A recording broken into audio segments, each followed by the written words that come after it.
அனைவருக்கும் கோபிநாத்தின் அன்பு வணக்கங்கள் நண்பர்களே. வீட்டில் நமக்கு அதிர்ஷ்டம் வருகிறது அப்படிங்கும் போதும் நல்ல காலம் வருது அப்படிங்கும் போதும் சில அறிகுறிகள் தோன்றும். அதை வச்சு நம்ம தெரிஞ்சுக்கலாம் நமக்கு அதிர்ஷ்டம் உண்டாக போகிறது அப்படிங்கிறத. எங்கெங்க அதிர்ஷ்டமெல்லாம் உண்டாகுது? நானும் வாழ்க்கையவே வாழ்ந்து முடிக்க போகிறேன், இதுவரையிலும் நான் எந்த அதிர்ஷ்டத்தையும் பார்த்தது இல்லை அப்படின்னு நினைக்கிறவங்களா இருந்தால் முதல்ல மாற்ற வேண்டியது நம்மளுடைய மனநிலை அப்படிங்கிறது. அதை பற்றின ஒரு தெளிவான விளக்கத்தை தான் இந்த பதிவில் நம்ம பார்க்க இருக்கோம். முழுமையாக பாருங்கள், கண்டிப்பாக பலனுள்ளதாக இருக்கும் நண்பர்களே. உங்கள் நண்பர்களோடையும் பகிர்ந்துக்குங்க, மறக்காமல் வீடியோவை லைக் பண்ணிக்கோங்க. பொதுவாக இந்த அதிர்ஷ்டம் துரதிர்ஷ்டம் அப்படிங்கிறது எல்லாமே வார்த்தைகள் அளவிலேயே நிறைய வைப்ரேஷன் இருக்கக்கூடிய வார்த்தை. எப்போவுமே நல்ல வார்த்தைகளை பயன்படுத்துங்கள் அப்படின்னு சொல்லுவாங்க. எதிர்மறையான சொற்களை பயன்படுத்துவதை தவிர்த்து கொள்ளுங்கள் அப்படின்னு சொல்லுவாங்க. அதை முதல்ல மனதில் நிறுத்திக்குங்க. ஒருத்தருக்கு அதிர்ஷ்டம் உண்டாக போகுது அப்படிங்கும் போது நல்லா தெரிஞ்சுக்குங்க, அது வரணும் ஒரு மனநிலை ஒரு சமநிலை இல்லாமல் இருந்திருக்கும், ஒரு குழப்பத்திலே இருந்திருக்கும். இது போய் நமக்கு நடக்குமா, இதெல்லாம் நமக்கு கிடைக்குமா? ஏன்னா ஒரு இடத்துல நீங்கள் எழுதி போடணும், குழுக்களுக்கு எழுதி போடணும் அப்படின்னா கூட எழுதி போடும்போது இது எங்கே எனக்கு விழுக போகுது அப்படிங்கிற அந்த மனநிலையில் தான் நம்ம என்ன பண்ணுவோம் அப்படின்னா ஒரு இடத்துக்கு அந்த குழுக்கள் சீட்டுக்கு கூட எழுதி போடுவோம். அப்படியெல்லாம் இருக்காது. அந்த அதிர்ஷ்டம் உண்டாகின்ற மனநிலை பார்த்திங்கன்னா சமநிலையாக இருக்கும். எந்த இடத்துலையும் ஒரு எதிர்மறையான எண்ணத்திலே இருக்காது. நமக்கு கிடைக்கும் அப்படிங்கிற அந்த நம்பிக்கை உண்டாகும். இதை நான் சொல்கிறது இந்த ஒரு உதாரணத்திற்காக இல்லை. உங்கள் வாழ்க்கையில் நல்லது நடக்க போகுதுன்னா மனம் அவ்வளவு அமைதியாக இருக்கும், சமநிலையில் இருக்கும், எதிர்மறையாக யோசிக்கவே யோசிக்காது.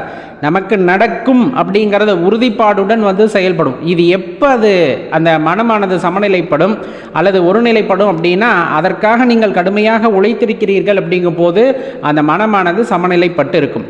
அப்படிப்பட்ட மனநிலை மேம்பட்ட நிலைக்கு வரும். மேம்பட்ட நிலைக்குன்னா என்னன்னா, தனக்கு வேண்டும் அப்படிங்கிறத மனம் பிரபஞ்சத்திடம் கேட்க ஆரம்பிக்கும். இது எனக்கு தேவை அப்படிங்கிறது. கண்டிப்பாக உங்களோட உழைப்புக்கு தகுந்த மாதிரி ஒரு இடத்துல இருந்து வரலைனாலும் இன்னொன்று அந்த அதிர்ஷ்டம் மூலமாக உங்களுக்கு கொடுக்கும். இதை மறுக்கவே முடியாது.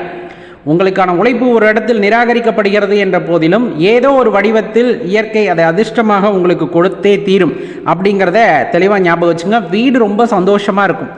இதுவரையில் நீங்கள் பார்த்துருக்கவே முடியாது. வீட்டில் சண்டை சச்சரவு கோபதாபம் இந்த மாதிரி நிறைய இருந்தாலும் அந்த அதிர்ஷ்டம் உண்டாகக்கூடிய சூழ்நிலையில் பார்த்திங்கன்னா எல்லோருமே ரொம்ப சந்தோஷமாக இருந்திருப்பாங்க. எல்லாம் நேர்மறையாகவே யோசிச்சிருப்பாங்க, நல்லா பேசிக்கிட்டு இருந்திருப்பாங்க. இப்படிப்பட்ட சூழ்நிலையில் தான் நீங்கள் கவனித்து பார்த்தீங்கன்னா அந்த அதிர்ஷ்டம் அப்படிங்கிறது உண்டாகிருக்கும். அதுக்கப்புறம் முக்கியமான ஒரு விஷயம் பார்த்தோம் அப்படின்னா, நீங்கள் சாதாரணமாக ஒரு ஆலயத்துக்கு போயிட்டுருக்கீங்க அப்படிங்கும் போதும் கூட நம்மளே எதிர்பார்க்காத வகையில் சிறப்பு தரிசனம் அப்படிங்கிறது நமக்கு கிடச்சிருக்கும். நம்ம கோயிலுக்கு போகணுன்னு கூட நினச்சிருக்க மாட்டோம், திடீர்னு போயிருப்போம். அங்கே போய் ஆலயத்தில் தரிசனம் நம் நினைத்து பார்க்க முடியாத அளவுக்கு கும்பல் இருந்திருக்காது. ரொம்ப அருகாமையில் இறைவனை பார்க்கக்கூடிய சந்தர்ப்பம், ரொம்ப நேரம் பார்க்கக்கூடிய சந்தர்ப்பம். நாம் பார்க்கும் பொழுது உத்தரவாக பூ நம்ம சரிஞ்சு கீழே விழுறது அல்லது கனியை நமக்கு பிரசாதமாக கொடுப்பது, இந்த மாதிரி விஷயங்கள் எல்லாம் நடக்கும். அதிலிருந்து பார்த்தீங்க அப்படின்னா கொஞ்ச நாளுக்குள்ளே நம்மளுக்கு அந்த நல்ல நேரம் அல்லது அந்த அதிர்ஷ்டம் அப்படிங்கிறது உண்டாவதற்கான வாய்ப்புகள் இருந்திருக்கும் அப்படிங்கிறத நல்ல ஞாபகம் வச்சு பாருங்கள்.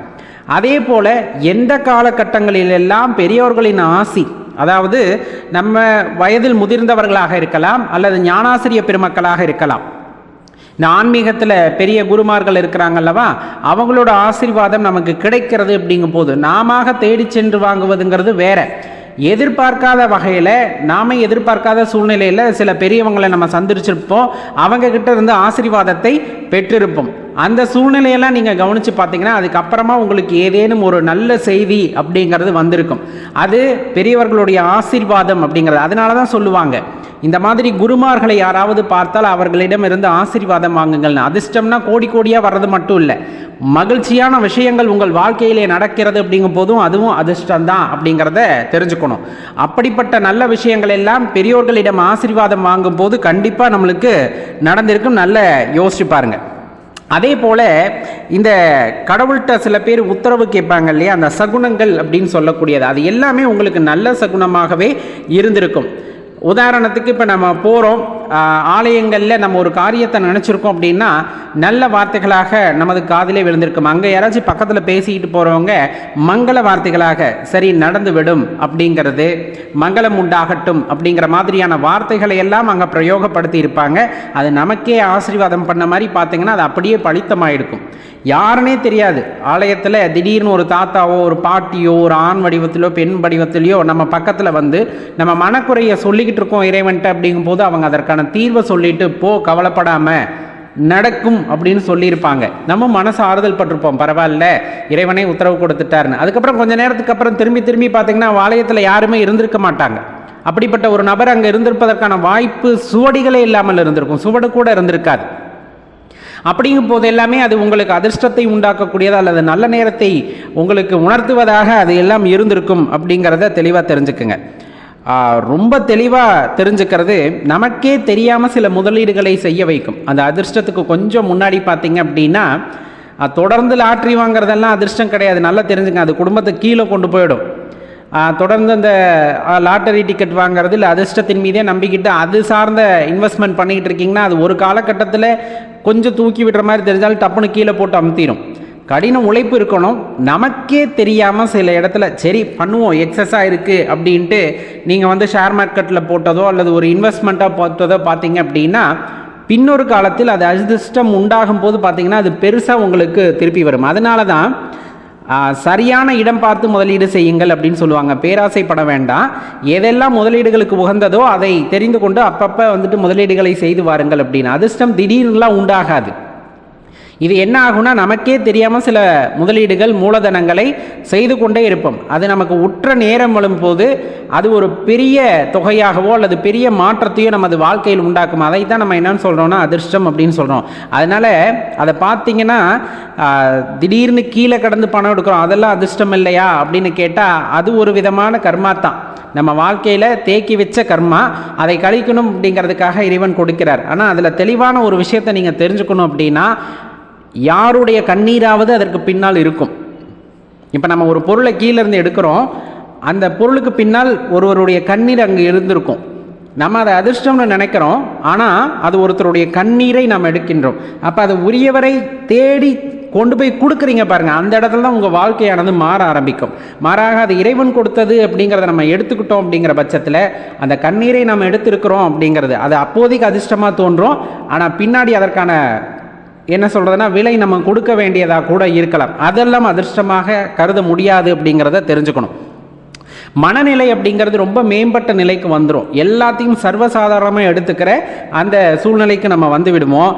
வீட்டில் பார்த்தீங்கன்னா மகிழ்ச்சி நிலவும்னு சொன்னோம் இல்லையா, அதே மாதிரி ஒரு நறுமணமானது வீட்டில் எப்பொழுதுமே இருந்து கொண்டே இருக்கும்.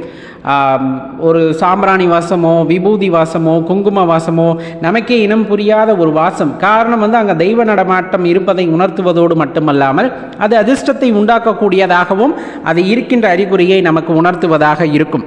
இது போக பார்த்தீங்க அப்படின்னா நல்ல வார்த்தைகளை பேசுவது, நல்லோர்களுடைய ஆசீர்வாதத்தை பெறுவது, இறை ஆலயங்களிலிருந்து சிறப்பு தரிசனமாக நாம் பெற்றதோ அல்லது நமக்கு பிரசாதமாக கிடைத்ததோ, இந்த மாதிரி பல விஷயங்களை சொல்லிக்கொண்டே போகலாம்.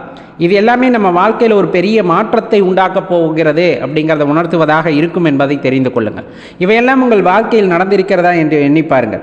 அதிர்ஷ்டத்தை மட்டும் நம்பி மட்டும் நம்ம வாழ்க்கையை நகர்த்த முடியாது. நம்ம ஏற்கனவே சொன்ன மாதிரி கடின உழைப்பு இருந்திருக்கணும்.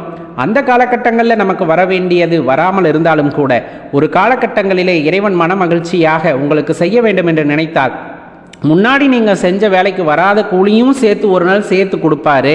அதைத்தான் நம்ம அதிர்ஷ்டம்னு கருதிக்கிறோம். அப்போ செய்ய வேண்டிய வேலைகளை சரியாக செய்ய வேண்டும். உழைப்பு அப்படிங்கிறது எந்த இடத்துலையும் நம்ம விட்டுறக்கூடாது. அதை தொடர்ந்து செய்து கொண்டு இருந்தோமேயானால் நமக்கான நேரம் வரும்போது இறைவன் அதை நமக்கு திருப்பி கொடுக்கின்றார் அப்படிங்கிறத மனதில் நிறுத்தி கொள்ளுங்கள். இன்றளவும் சொல்கிறது எனக்கு எங்கெங்க அதிர்ஷ்டம் வருது அப்படிங்கிற அந்த எதிர்மறை சொல் நம்ம வாழ்க்கையில் இருந்ததுன்னா கண்டிப்பாக வருகின்ற அந்த அதிர்ஷ்டமும் வராது அப்படிங்கிறதையும் தெரிஞ்சுக்கங்க நண்பர்களே. எப்பவும் எதிர்மறையாக சிந்திக்காதீங்க, நேர்மறையாகவே சிந்தித்து வாருங்கள். கண்டிப்பாக எல்லா அதிர்ஷ்டமும் உங்களை தேடி வரட்டும் என்று எல்லாம் அந்த இறைவனை வேண்டிக் கொள்ளலாம். நன்றி, வணக்கம்.